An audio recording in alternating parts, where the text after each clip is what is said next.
As you can see, I've got the tires removed from the rims that were on the rear of the Thunderbird. Took them down to Walmart and they took them off for me. Disposed of the tires. $10, good deal all the way around. And I've already ordered a couple of tires that will go on them. I decided to go with a little wider tire. I ordered a, instead of a 205, which is the width of the tread, okay, the width of the tire. Tread, not the tire, but the tread. Instead of a 205, which is what it called for originally, I ordered some 215s. It's only about that much wider, but I want just a little bit of extra gripping power for the road when I make turns and stuff like that. Meanwhile, the tires have not come in. I ordered them online. I decided to buy them from Walmart instead of Pep Boys. They were even cheaper. Even cheaper yet. So I made out like a bandit. So while we're waiting for them to come in, I've got about 3-4 days before they'll be here. I'm going to go ahead and take this here drill with that here wire brush, like that, and this here wire brush. Okay, these are specially made for the drill, to be used with a drill. We've got this wire brush, some sandpaper. We've got some navel jelly, a brand new jar, and a paintbrush. And we're going to get as much of this rust off as we can. And as you can see down in here, this is a coarse wire brush. And I didn't want to use a coarse brush. I wanted to use medium, but as you can see, the rust is really heavy down there. I'm going to take off as much as I can. You know, it's not one of those things you go absolute bananas on. Just do your best and take your time. I'll do one, and if it turns out okay, then you know, that's fine. I'll just stop working on it and put some primer on it, prime it up, and then later on we'll put a couple of coats of paint. Then we'll move over to the second one. So let me get started on this one. We're just going to have to, you got to be careful. You got to use a good set of goggles. I'm even going to use some set of ear muffles. Mickey Mouse ears is what we used to call them. I'm going to put those on, and ear protectors. And you got to be careful because this is wire, and I won't be running it really fast. I'll be running it at about a medium speed, but you can still take a piece of that wire and fling it up, and as you start wearing it down with the rust, they do have a tendency to fling those little wires out, and you don't want one stuck in your eye or your ear, or your chin or your nose or whatever. I've had them stuck everywhere, mostly in my clothes though. Well, let me get started, and I'll come back in a few minutes and let you see how we're doing. Well, the majority of rust has been removed from this one, and I've been scrubbing it a little bit with this Clorox cleaner and bleach. You can do it before or after, it really doesn't matter. And then we're going to just give her a good scrub all the way around, take it out and rinse it. And then we'll let the navel jelly work on it for a while. I might just go on in and get a cup of coffee while that does. I think we're going to be able to actually get this one wheel painted within the next hour. Get her at least get the primer on, make her look good. Best way to do this, actually, if I had a vat big enough, I could put the vinegar in it. Just sink the whole wheel down in the vinegar for about 2 weeks. But I don't have that kind of time on this go round, so we'll just see what happens. Last thing we're going to do, it only took about 15 minutes to do this whole thing, by the way. Last thing I'm going to do is I've got the sandpaper already started here. I'm going to break up any rust that the wire brush didn't quite get down to the metal or down to the paint or down in that to that level. We'll just go ahead and rough it up pretty good. Then I'm going to go ahead and put the old navel jelly on, go inside, have a cup of coffee. I'll tell you what, before I head in, I better take the moto tool with a grinder and knock off some of these edges here. They're lipped over. That's pretty sharp. Got to knock it off a little bit. You can't pound that out. I don't know what's happened here. Somebody hit a curb or something. And then we have another one right here. We're just going to take the old grinder. I'm just going to knock it off pretty far, get it on down there. I don't want any sharp edges. There's even a small one over here I'd like to probably get rid of. I don't know. We'll just work at it for a few minutes. Alright, we're just going to slather the old navel jelly on there. Don't ever think you're going to get all the rust off these types of rims or anything like this unless you put it in an acid bath or caustic soda or a sandblast cabinet and spend the time to do it, which I don't have the time, nor the cabinet, nor the acid, nor the caustic soda or anything like that. So it's working out just as good. The only thing you have to do before you put your navel jelly on it. Give it a good sanding, give it a good cleaning, help the navel jelly as much as you can, and it will do you a very nice job. And the Rust-Oleum, any little bits of rust that you may have missed or can't quite get off or just overlooked or whatever, the Rust-Oleum paint, the primer in particular, will take care of it. Okay, it'll bind with it and hold it in place. For those that don't know, the active ingredient in Rust-Oleum paint that allows it to do that, that prevents rust, it'll adhere to the rust and prevent it from spreading any further. Believe it or not, you're not going to believe it, the active ingredient is fish oil.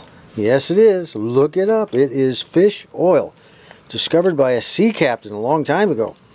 It was one of these deals where, why is my ship, the deck of my ship, not rusting on one side of the ship, but it is the other?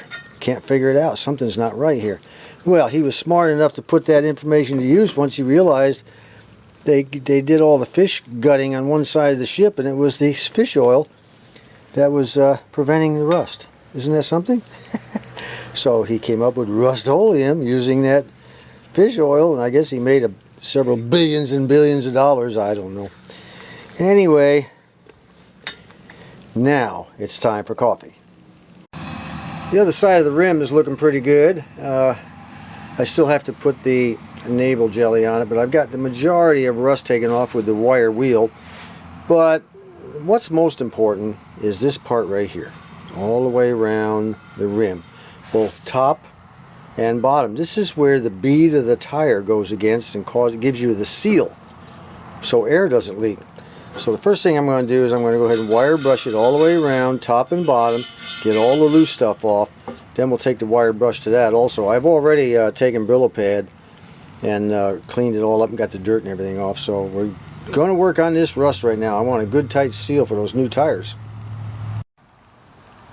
It's all been wire brushed off all the way around, top and bottom. Now I need to take a little sandpaper and smooth it up a little bit before I put the rest of the navel jelly on there. I want to coat that navel jelly in that too. But let me, I'm going to knock off this video right here and pick it up after we get the tires on, show you what the finished result is. This is what we now have here without even putting the navel jelly and painting it. This is what we had when we first started. A big difference, huh? You can see the difference. It takes a little bit of elbow grease and lots of sweat, but it's worth it in the end, guys. Well, today is the 6th of November 2018, and I am on my way to vote. It is, what time is it? 8:56 in the morning. Alright, around this corner, this is the church you're looking at. Around the corner, there will be the signs, and you can bet there's probably going to be 50 million of them there. Oh, it's not too bad. It's only midterm. Not too bad. We could have a whole lot more. During the presidential election, this place is covered with signs everywhere.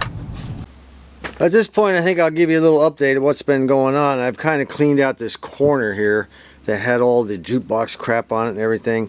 Got rid of a lot of stuff. That's what's going to happen right up till the minute of the cold weather. We're going to clean up this garage. I'm sick and tired of looking at it. But anyway, here's what's been going on with parts accumulation so far. I haven't been sitting on my butt. You already know we had our master cylinder and our fuel pump, which will be going on as soon as I get the front end jacked up. And you already know that we had that brake line that went from the junction block on the axle up to the brake line going up to the master cylinder. I went ahead and bought, there's little clips. This thing did not come with clips on the end here. I'll show you what I'm talking about. I don't know why it didn't come with clips. Kind of strange, I thought. See that little clip right there? That's the old one. I painted it. I didn't like the looks of it. It's what holds it through the hole. You put it through the hole. Let me zoom in on this thing a little bit. Not much light here today. Sorry, it's a rainy day and I haven't got lights in the old garage yet. But that little clip right there holds this thing, the end of the brake line hose, you run into them a lot, in place once it goes through the hole. But I didn't like it at all. It just didn't look very good. So I went ahead and shopped around on the internet and I bought, where is it? And hang on, let me find it. So there they are. these clips right here, I think I picked them up at Rock Auto. They were like almost nothing. Unfortunately, Max Thunderbird again wanted about 4 times more than what Rock Auto was asking for the same thing. But anyway, I got new ones. We're going to be sticking that on there. And what else do we have here? We have our oil filter, which we had purchased before. I have a timing light. I don't know if I showed you my new timing light. I needed a new timing light. Now I have one. And I have a fuel pump and a vacuum tester set right here. This will all be used at a later date once we get to the front of the car. My son bought me a digital torque adapter, which is kind of neat. I can't wait to try that out. And of course we have our brake lines that we have not yet installed. We'll be doing that. And I went ahead and picked up a set of lockable big red jack stands. Now these are kind of cool. I didn't want jack stands that just go up and then you flip the little handle and they go back down. I wanted ones that lock. These things have little locks that you push in. You can see it right there. It goes, once you get it up to where you want it, you push in these long rods. They go all the way through. Or actually they come through from the other end and they're on chains, as you can see right here. See? It goes all the way through. It's a double lock system that keeps it from falling down.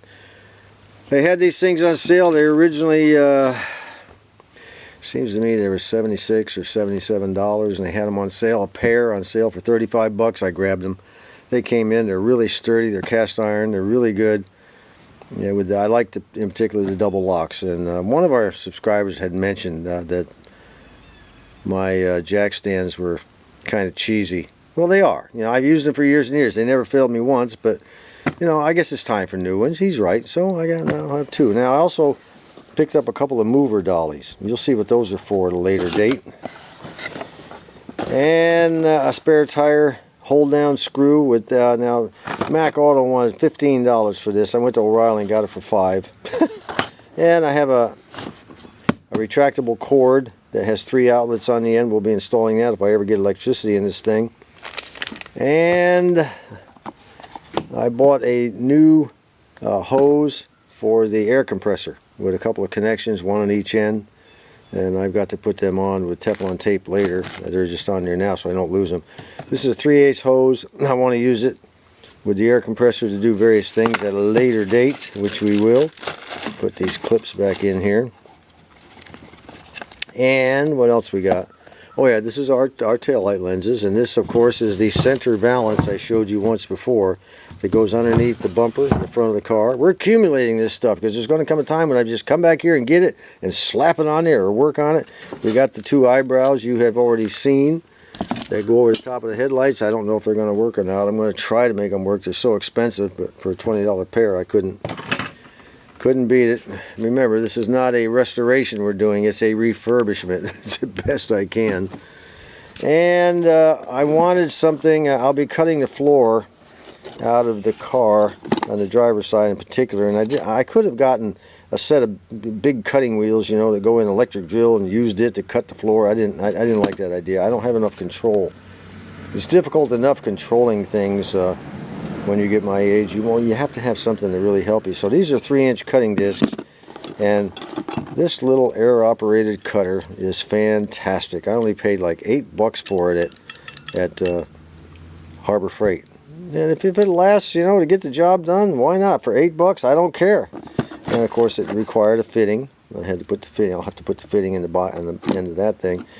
I think it'll last long enough to cut out what I need, and if it craps out, then fine. So for $8, I was able to cut the floor out. That works out. And I'll probably never use another one. I don't really have a use for all this stuff once the Thunderbird will be done. I picked up another jack. I was going to get a big, giant, heavy 3-ton floor jack, one of those low-profile jobs, it cost about $100 and some. And then I spoke with Brendan about it, told him what I wanted, and he said, well, really, you don't need anything quite that large. A couple of small ones here, a couple of 2-ton jacks that, are easy to handle would probably do the job. You already have one. All you need is a second one. And the more I thought about that, I said, that's right. That makes perfect sense. These things are heavy enough for me. Very difficult, lifting them up, carrying them around. Imagine what that 3-ton giant floor lift would have been like. that low profile type, they're nice to look at and nice to have, I guess, but if I ever had to pick it up and move it or do anything with it, I probably couldn't do it. So let's go with the compact trolley jack for now. I also have 2 of the tires are now mounted on the rims and balanced. They're good to go. They'll sit there until the time comes. And I have 2 other tires that have yet to be mounted. I haven't pulled the they won't be mounted until I get the rims off the front of the car and get, lower down everything here, get the rims off the front of the car, and then de-rust them and paint them up and make them look as good as these right here. So those will sit there until the time comes. And one more thing. Oh yeah, I've been working on the trunk a little bit. I want to de-rust all this. Most of this is just surface rust, nothing really heavy and thick. There might be some down along there that's a little thick, but overall it's pretty much surface type rust. I've been working on this. Some of you might say, well, that's still quite a bit of work. Actually, it's not, because you have to get creative when you get my age. You just can't get in there and start using the old elbow grease and sand, and the next thing you know, you got your poor old arthritic elbows about crapping out. But this whole area has been done already. I'm getting ready to put some paint on it. This is the paint. Primed it yesterday after I sanded it. Here's what you do. You take your little rotary tool with one of these little wire brushes. That's what you use, okay?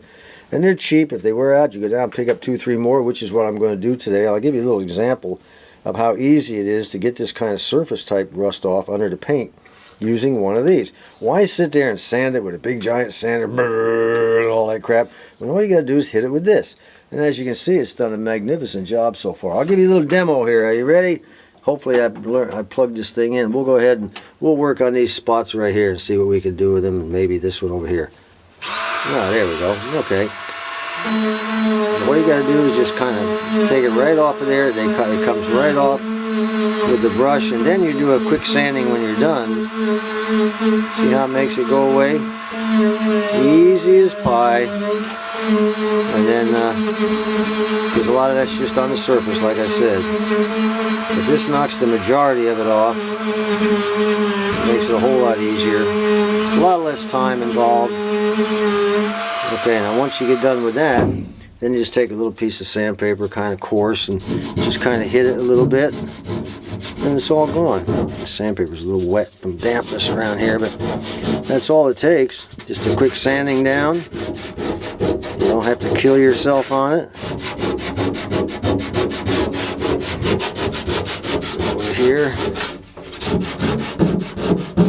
Then you go ahead and smooth it up a little bit, as much as you want. It's the trunk. I'm not going to worry about it all that much. I'm going to go ahead and prime it. And that's the way I did that over there. I did that entire section over there like that, de-rusted it, and it took about 30 minutes to do it all. Then I primed it and went in the house last night. But you can, piece of cake works a lot easier. Or if if you want, you can take an electric drill with a large wire brush and do it. It doesn't matter. I just went ahead and used it. I didn't want to gouge the metal too much. If I have to, I think I may have to do it down here in the corner. It's kind of deep down in there. But other than that, the surface stuff. Let me see. Let's see how hard it is to get it off of this right here. Look at that. Takes it right off. It doesn't get any easier than that. Okay. Alrighty. I think. Oh, one more thing I wanted to show you. One more thing I picked up, and then we'll go ahead and call this video quits. I've been able to get out in the car and work a little bit from time to time now that wifey's getting better, but I have to call her like every 15 minutes to make sure she's okay. I'm still not very comfortable leaving her by herself. I found this in California. The guy was selling these things. He said, well, what the heck is it? Well, I'll tell you what it is. It is a cover for the fuel tank filler right here. They had this thing on here to protect it, because you start throwing stuff in the trunk and everything. And let me see, I think this is the way it goes, like so. It fits up in there like that, okay? And then you put the screws in to hold it in place. Metal cover, protects that tube. Throw junk into your trunk, and you don't want to be banging that tube and causing a spark or whatever, you never know. And you don't want to bend it, because it's a big job changing it out. So I'll be putting that in, and the old boy that sold that to me on the internet, he had 4 of them for sale on eBay. And I told it was a make an offer, so I made an offer, and I said, hey, look, I will. Here's what I'll do. If you accept my offer, I will come back and buy a wheel. I'm going to need another wheel for a spare. He sells them too. I'll buy a wheel from you, and I'll give you a really good mention on my YouTube videos, the series that I'm doing on a refurbishment, and meaning more business might come his way. And I thought that was a pretty good deal on my part. He come back and said, "Oh no, your offer's too low. Your offer's too low." Anyway, we eventually settled on a price, but he lost the mention on my video series, and he also lost the sale of a wheel. The deal was the deal. He said no, so he did come down $10.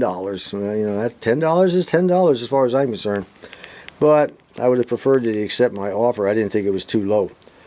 Anyway, until next time, I can't think of anything else I have to cover. I will be continuing to clean things up around here. Hopefully get this garage. I want this garage so emptied out before spring hits. I'll probably be out here in the ice cold doing it, but I just wanted to give everybody an update of what's going on. Tell you what I've accumulated so far. Probably around Christmas, I'll have both new leaf springs. We're going to put new leaf springs in this puppy. And then once we get that done, of course, later on, with the new leaf springs, the car is going to be even higher than it is now, back to stock height. And of course, the coil springs on the front are going to be dipping down because of it. So we'll probably have to put new coil springs in the front at a later date, once we get to the front. I know most people start at the front of the car. You know how I am. I'm just the opposite. I start at the back. Until next time, wifey's doing good. She says hi to everybody. And of course, I say hi to everyone. I don't know if I'll get back to you before Thanksgiving. If I don't get back to you before Thanksgiving, everybody have a great Thanksgiving.